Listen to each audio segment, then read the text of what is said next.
Dr. Fischer, welcome to the podcast. Thanks, Tiffany. Good to be with you. Yeah. Listen, you've been on once before, Bart, talking also about programs at USDA offices, but remind everybody what you do and kind of where you're located. Sure. So I'm co-director of the Ag and Food Policy Center at Texas A&M University here in College Station. Also serve on the Ag Econ faculty and have been back on campus about 5 years now.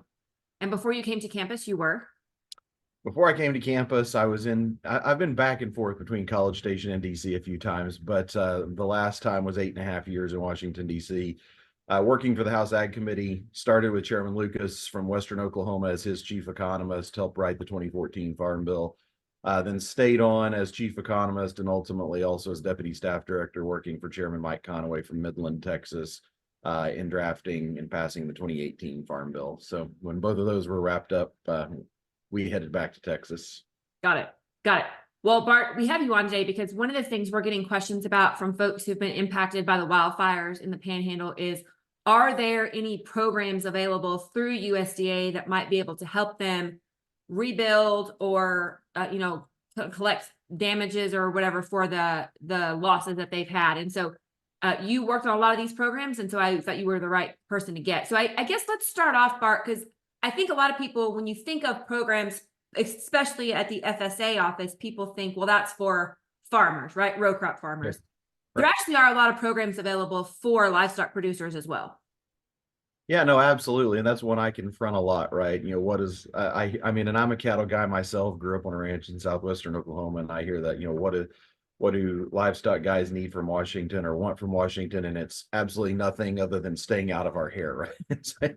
And I certainly get that perspective, but that landscape has really shifted. And I think, particularly in light of what we're seeing right now in the Panhandle, and all the images coming out of the Panhandle of livestock, particularly cattle that were lost to the wildfire, I think it's incredibly important to know, what those resources are. And so, you're absolutely right. There are a lot of new tools, without delving too much into the history. I do think it's important kind of to understand where these things came from, because folks are probably familiar with things like LFP, the Livestock Forage Program, or LIP, the Livestock Indemnity Program. Both of those, along with a couple of other disaster programs, were allowed to sunset in the 2008 Farm Bill. So they died with the 2008 Farm Bill. And Chairman Lucas at the time, from Western Oklahoma, at that point in time when we started the 2014 Farm Bill, or what would become the 2014 Farm Bill, we were just starting to enter drought. And so it was very important for him at the time to be able to resurrect those programs. And ultimately, they were put back in place. They were permanently paid for. They were actually retroactively funded to pick up losses that occurred after the 2008 Farm Bill had lapsed. And so you do have a suite of programs in place now that I think are incredibly important in terms of addressing and helping respond to natural disaster, and that wouldn't have otherwise been there. And so Farm Bill is certainly important even to livestock producers these days. The other thing in the background too is there's been a lot of ad hoc assistance over the last several years, right? We've had 6 years of that, with certain programs being funded there. Based on what we're seeing out of Congress right now, the package that's come together, the spending package that hopefully is going to wrap up in the next few days, it looks like there's not going to be disaster assistance in that package this time. And so for your listeners, making sure that they understand the programs that are available through the Farm Bill are particularly important, because those may be the only assistance that are available unless Congress decides to step in later in response to disasters that happen here in 2024. Okay, awesome. Well, Bart, with that background, what we've got is a list that looks like alphabet soup. And so we're going to walk through these, help people understand what they are, and then kind of what they can be used for, and what maybe people need to be thinking about gathering up information-wise if they're going to go in and apply for these.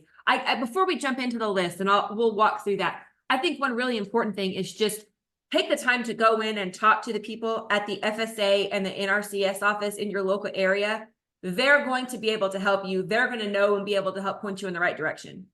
Sure. And I'll apologize in advance, because I'm probably going to say that 10 times throughout this conversation, if not more throughout this conversation, because, and I'm familiar with these programs, but they're the ones who implement them day in and day out, who know all of the nitty gritty details. Right. And so, I think this conversation today is, if I, trying to think through what we want to achieve here. Part of it is just, one, making sure you're generally aware of the programs and sort of know the right questions to ask, right? But certainly in terms of the details, you've got to get into your local county FSA office, talk to them. You'll let them describe the resources they have, but it's also important that you go in. I mean, it's not their job to know your operation, right? And so Okay. when you go in, you need to at least have some background knowledge so that you are, generally aware of the programs and which ones might serve you. So I think having that familiarity is important. And I don't know if you want to cover it now, Tiffany, or later, but you touched on it as well. Part of all of these programs rely on you having your ducks in a row in terms of documentation and information, right? So that is certainly another big piece of this as well. And we can touch on that now or later. Yeah, let's go ahead and talk about that, because I think, for a lot of people right now, we're sort of just coming out of the haze of, right, absolute chaos. And so when we're thinking about what sort of documentation do we even need to have? Are we talking about paperwork? Are we talking about photographs? Are we talking about all of it? What do we need to be gathering up? Yes, right. All of the above. And you'll see this as we talk through programs. Different programs help in different ways, right? And so, and the documentation you will need kind of differs, accordingly. But I think just as a general rule, having documentation and being able to put together documentation of what you lost is important. So whether we're talking about cattle, whether we're talking about fences, to some degree, talking about structures as well, although structures, may very well have been insured by private insurance, right? Which is a whole different avenue, right? But even then, like, for example, there's some loan programs and, that are available.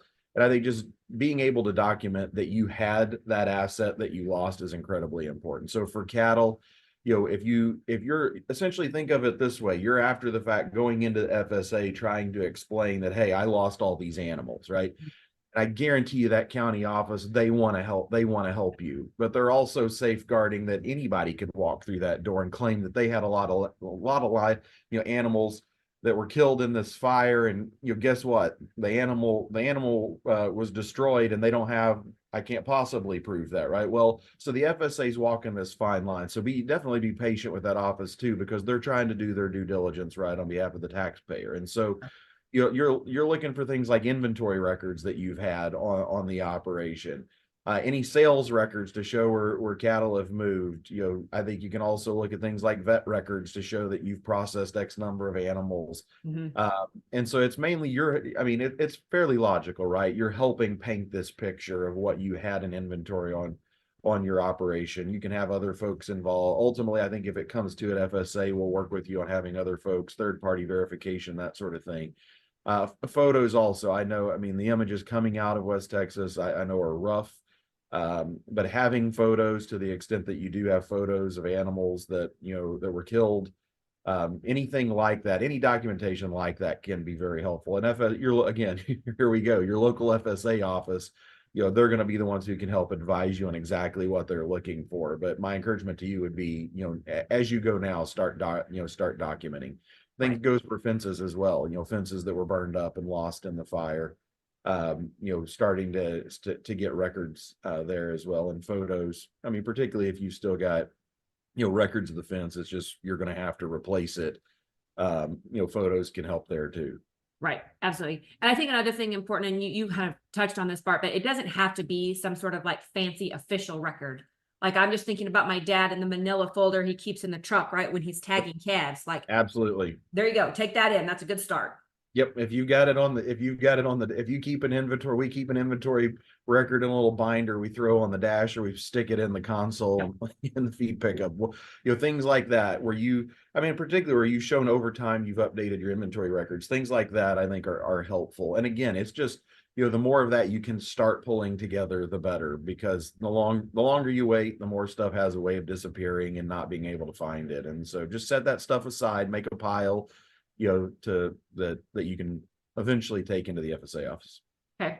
Bart, another thing I want to touch on is, if you haven't been involved in FSA or NRCS programs before, there's going to be some like upfront paperwork that you have to do. So just be aware of that.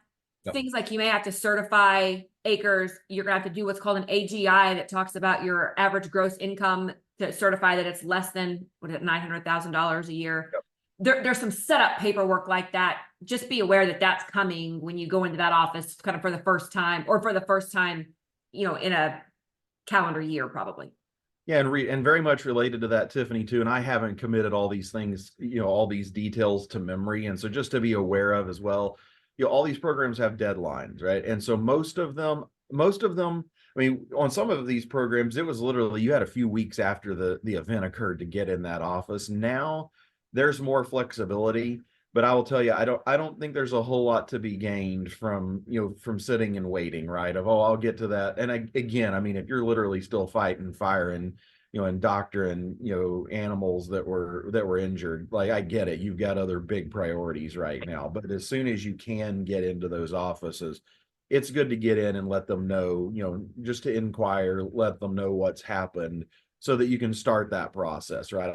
I wouldn't wait because I'd hate for you, going through all of this to then end up missing a deadline, and then having to go down that road, which may involve where you end up getting absolutely nothing as a result. So just be mindful of the deadlines in addition to all that paper, in addition to the setup paperwork.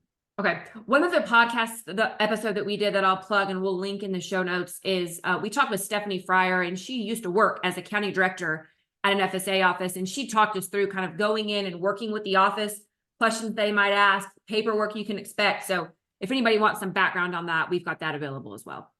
Absolutely. So, okay, Bart, let's jump into our list of programs. And again, our goal here is to give people a list of, these are programs you may have heard about or you may hear about. We just want you to be generally familiar with what they are, kind of how they work, and that way you can work with FSA to determine if they apply to your operation. Absolutely. So, Bart, let's start off with the LIP program. Okay. So LIP, Livestock Indemnity Program, again, one of those that was resurrected and again, permanently funded. So this thing is in place, it's funded in perpetuity. And so we don't have to wait on Congress to appropriate anything. But LIP is probably going to be the one you hear about most in response to the disaster we've seen in the Panhandle, and it is designed purely to help indemnify animals that were killed as a result of natural disaster, including fires and wildfires. And so the way LIP works is, I mean, it's pretty straightforward. And there's other programs that are really complicated.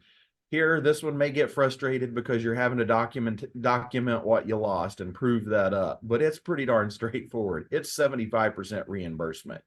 And so you may be asking, okay, well, how do I go about determining that? You don't. You're going to go about determining, you're going to really need to know how many animals you lost, and you're going to need to know the weight category, because LIP pays off of, it pays by weight. And so there are rates that are set by USDA, by the secretary, for indemnification. And so it's based on indemnifying the animal at 75% of market value at the time of loss. That's a national number that is applied. So you're not taking it off of a local sale barn average. It's literally set in a fact sheet. You can go look it up in a fact sheet at USDA.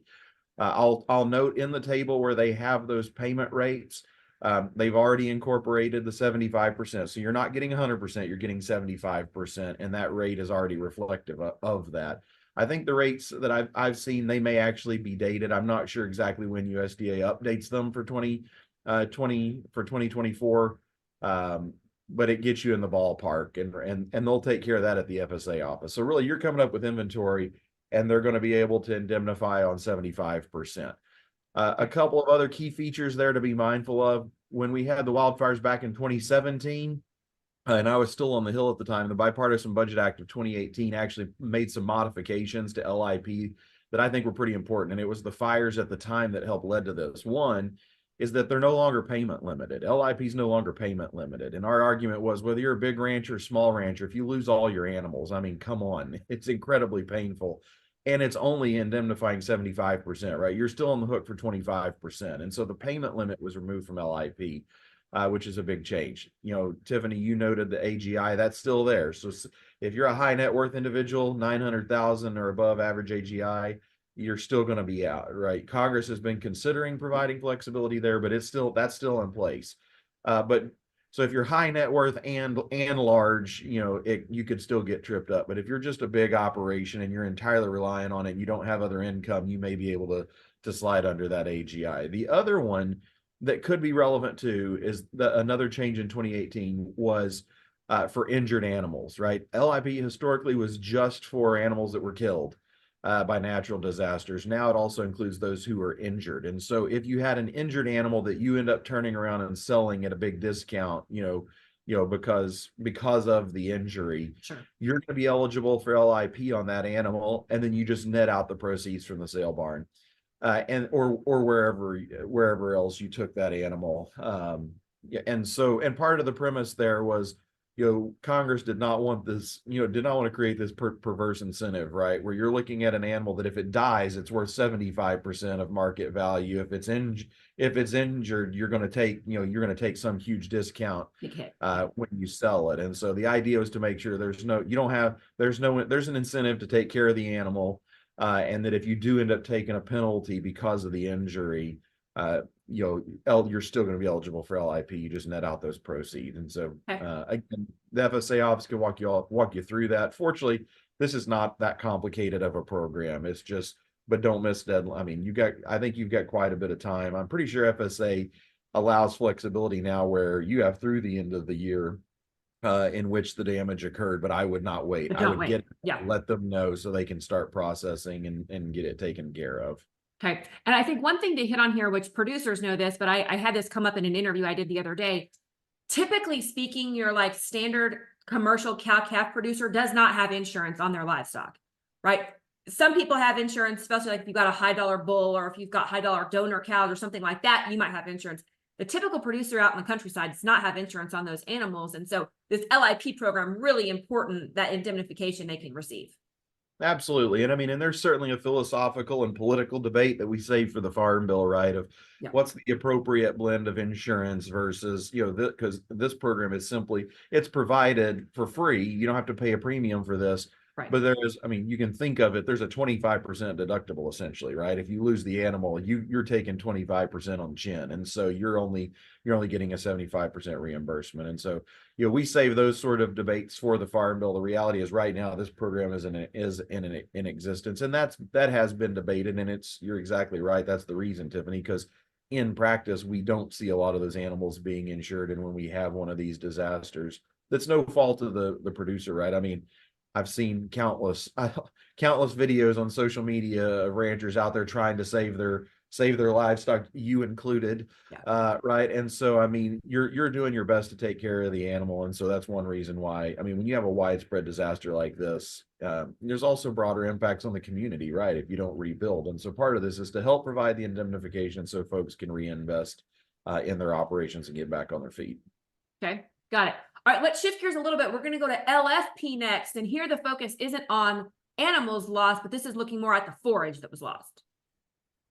Indeed. So LFP, and this is one of those I want to touch on really quickly. I think for the most part now, folks can set it aside. And LFP's really, it's very complicated in the implementation of LFP, right? Because we have all these other grazing periods and forage types, and the whole premise of LFP, which across all these over the long run is by far, I think, the most important to our part of the world, right? Because of drought, but it's a drought related tool, right? And so it could certainly apply to folks even, who are listening to this, but not because of the fire. It's more because if they were in drought during this period, right? And so it's designed to help compensate for increased feed costs, right? So I've got drought, pasture short, ponds drying up. I'm having to supplement feed. I'm having to sell cattle. The idea of LFP is to help step in. And again, the public policy purpose here is to, prevent you from having to flood the market with cattle because you can't take care of them. The idea is to help step in, help you keep those livestock in the area and on the farm.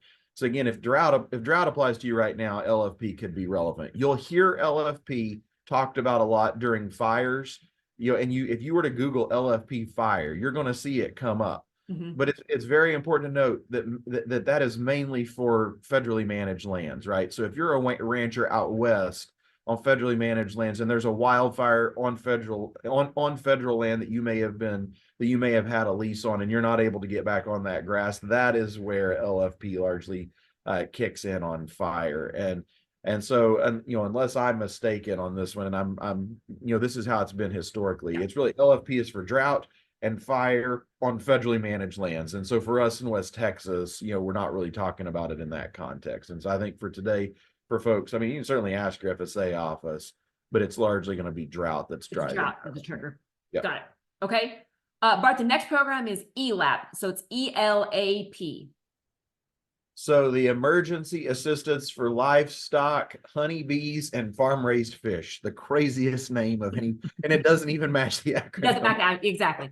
So ELAP. ELAP, it's simple in its structure. It's complicated as you're trying to explain it, because I mean, the way I explain ELAP, it's a bucket that catches everything else that falls through LFP and LIP, right?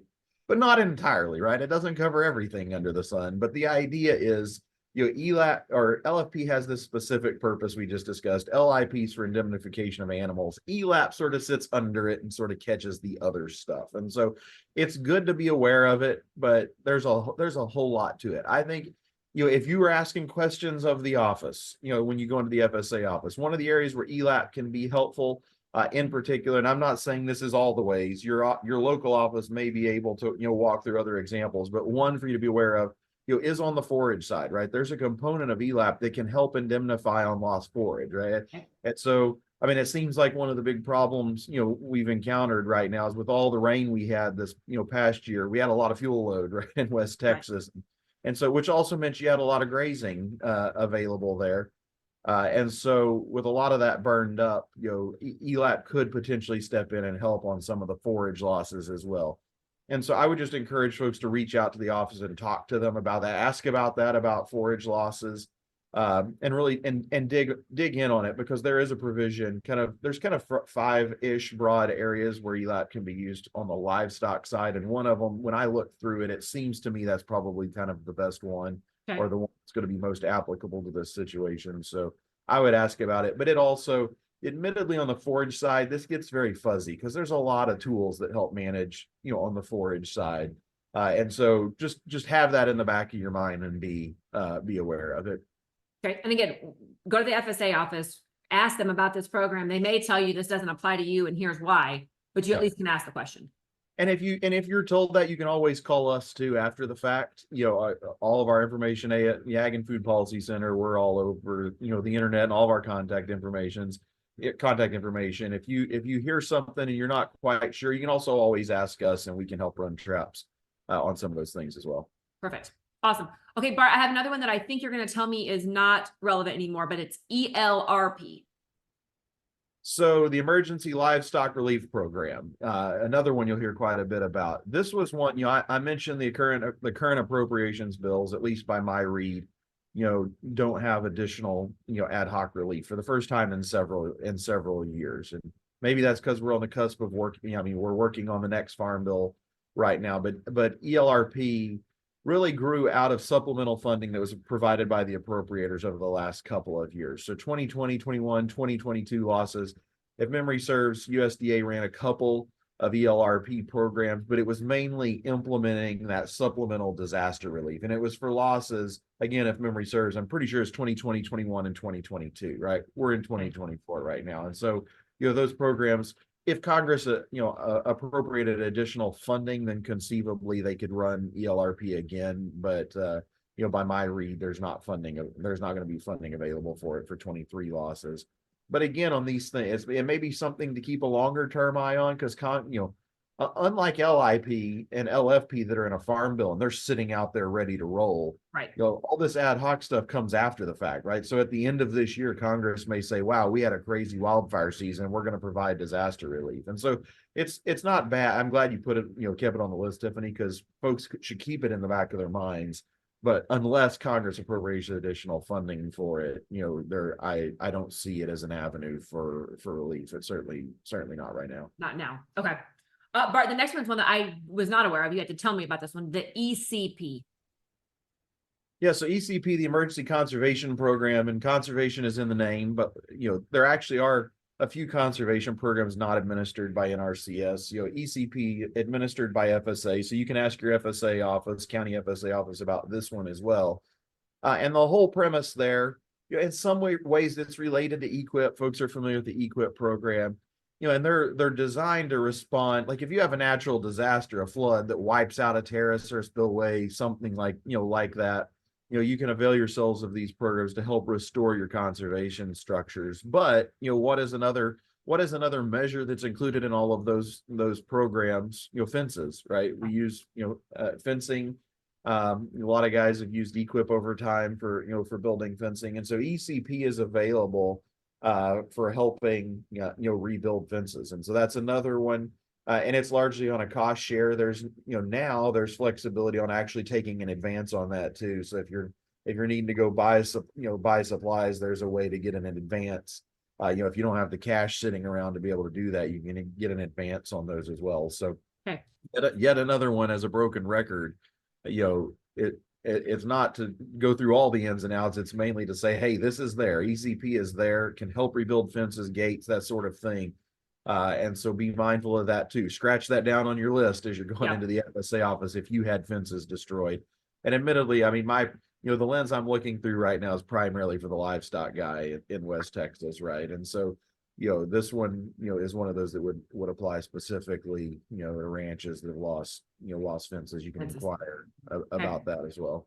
Okay. On that note, you mentioned EQIP. We can go ahead and cover that one next if you want to, because that's another option as well. Yeah, and EQIP's not really a listed disaster program, and for the most part, EQIP is used for conservation structures, right? And so I don't see. I mean, someone can call me after they listen to this podcast and say, "Well, hey, you forgot this scenario." I would love that.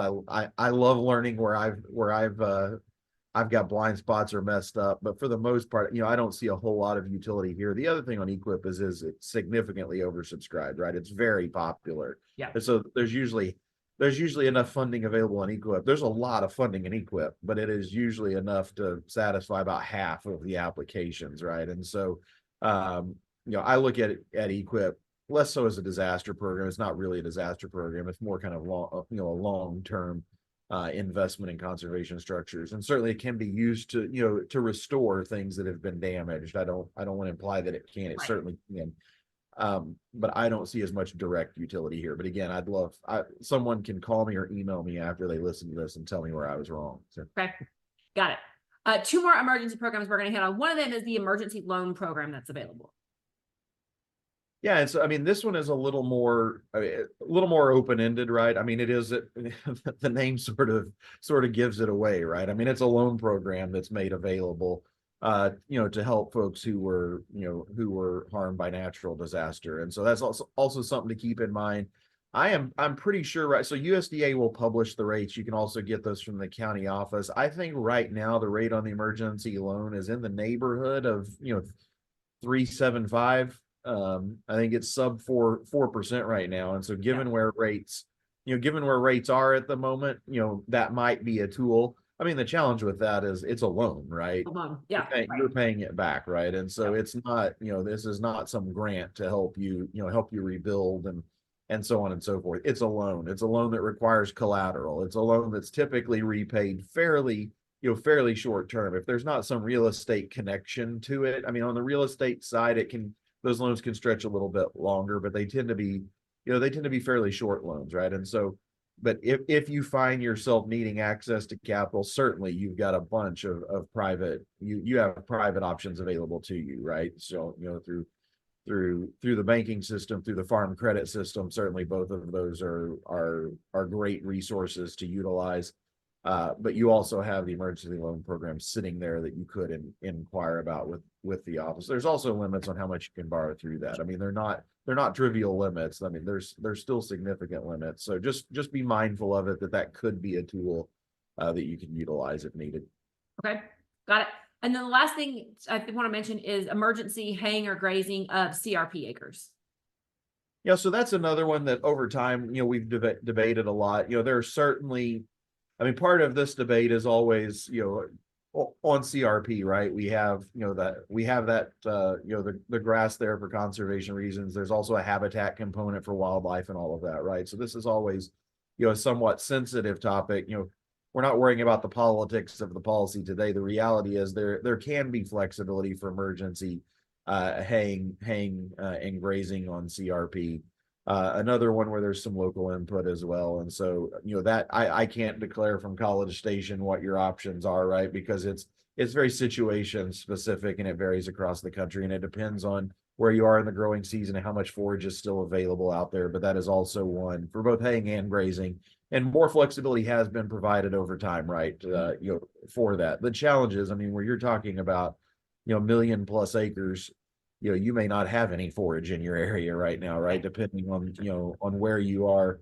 But I mean, there may be, in somewhat close proximity, you may have access to, to resources. And so again, another one, I can't declare, I have no idea what may be available or not. It's going to depend on your circumstances, but yet another reason why it's important to get into that office. Again, scratch that one down on your list of things to ask them about. If you find yourself in need of forage right now, certainly another option you could talk to them about. Okay, awesome. Well, Bart, thank you so much for doing this. I'm going to let you give us any kind of concluding thoughts. One thing I do want to flag that you mentioned earlier, if people have questions, if people run into snags in this process, AFPC is available to help, and you guys are willing to take phone calls and try to help walk people through some of this if there's a problem. Absolutely. 979-845-5913 is our number. It's on our website. You can reach out if you have questions. We want to, I mean, just like any, anywhere in the entire A&M system, right? And certainly through, through AgriLife generally, I mean, we're here to serve. And so, we want to be helpful to folks. If you find yourself with questions or spinning your wheels, don't spin your wheels, just reach out and ask. And doesn't mean we're going to be able to solve it, but we might be able to point you in the right direction. We know a lot of folks, both in the state and in DC, where, if there are questions, we can help get questions answered. But we've got a great, I mean, our the FSA team in Texas is outstanding. They're very good people. Certainly, they have an enormous workload and a lot of demands on their time, right? So their challenge is time in the day, and they may be one or two people, they may be one of one person in the office or one of two, right? And so, but I guarantee, they're there also because they want to serve and want to be helpful. And so, be patient with them as they're going to have to, process a lot of stuff, but they're a great resource. And I think if you talk to them, you're going to get your questions answered. But if you find, I mean, all of us are human, right? And so if you run into a snag, don't hesitate to reach out to us. And, on that point, kind of concluding thoughts, Tiffany, I would encourage you, we've talked through a list of items here, but it doesn't mean we've touched on, there may be things we're not aware of too, right? And so have that general conversation with the office of, is there anything else I need to be aware of? And, even on the ELAP, I gave the example, of potentially for forage losses, but there may be other components there that that one aren't on the tip of my tongue or we hang up, I'll think of.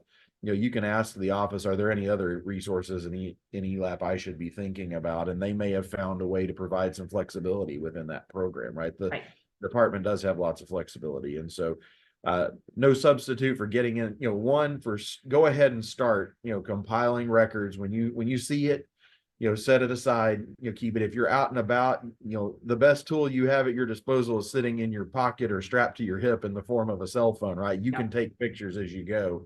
Definitely take pictures. Frankly, if you've been out taking pictures of your cattle too, before the fire, that can also be an example. Sure. Any other livestock too. A lot of these are available for livestock beyond just cattle, and including horses and other things as well. And so, so document and get into that office, get into the FSA office sooner rather than later to start the process so that you don't miss any deadlines. Yeah. Great. Well, Bart, thank you so much. We really appreciate you taking the time to do this. My pleasure, Tiffany. Good to talk to you.